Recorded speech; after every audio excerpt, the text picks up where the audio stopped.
Chapter 1.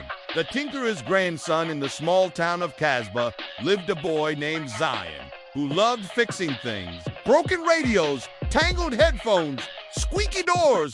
Nothing was too small or too complex. He spent most of his time in his late grandfather's workshop. A room full of gears, tools, old clocks, and mysterious inventions no one quite understood. One dusty afternoon, while cleaning a high shelf, Zayan discovered a box labeled "The Tick That Changed Time." Inside was a pocket watch with a note. "This clock does not measure time. It moves through it. Use it only when your heart is steady and your purpose is kind." Chapter 2. The backward tick. Zayan wound the pocket watch carefully. Instead of ticking forward, it ticked backward. The hand spun in reverse. The room shimmered. Suddenly, his broken toy drone on the desk moments ago was fully repaired. Zayan blinked. He tested it. It flew! This thing reverses time for object. Excited, he fixed broken cups, rusted tools, even a torn kite. But the more he used it, the more the workshop shimmered, and something strange happened. Zayan noticed a little girl's voice coming from the corner of the room, a voice he'd never heard before.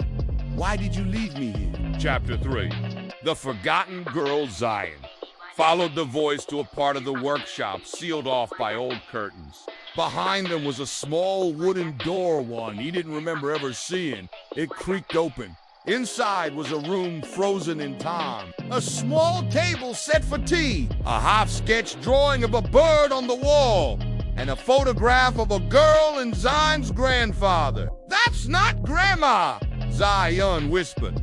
The girl's voice returned. "He promised he'd fix my time." Suddenly, the pocket watch glowed. The hand spun wildly and pulled Zayan into a memory. Chapter 4. The memory room. Zayan stood in the workshop but decades earlier. His grandfather, much younger, sat across from the same little girl, maybe 10 years old. "You'll be safe here until I can reverse what happened," he said. Then he placed the pocket watch into a metal box and closed it. "What happened?" Zayan whispered aloud. The girl turned and looked directly at him, though he was only a shadow in the memory. "Please," she said, "help me finish the clock." Chapter 5. The time loop. Zayan snapped back to the present. He studied the watch again, noticing an inscription he'd missed before, only by going back far enough. "Can we move forward?" He remembered something else in the box.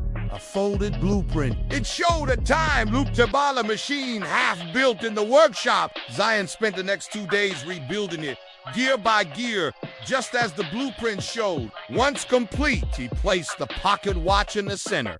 With a breath, he pressed the button. Chapter 6. Back to the lost state. Time twisted around him like a ribbon. He landed in a sunny garden, strangely familiar. There was the girl again.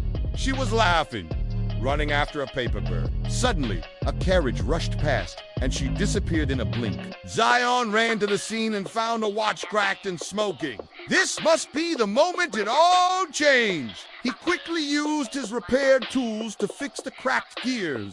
As he did, the light in the world shimmered and bent again. Chapter 7. The promise kept. Zayan opened his eyes to find himself back in the workshop, but it felt different. The small room with the tea table was now full of light. A teenage girl stood in the doorway, blinking at the sun. I've been gone so long," she whispered. Zayan smiled. "Not anymore." Just then, a drawer popped open by itself. Inside was another note, this one in his grandfather's handwriting. "Thank you for finishing what I couldn't. You've given time back to where it belongs." The pocket watch, now silent, faded into light and disappeared.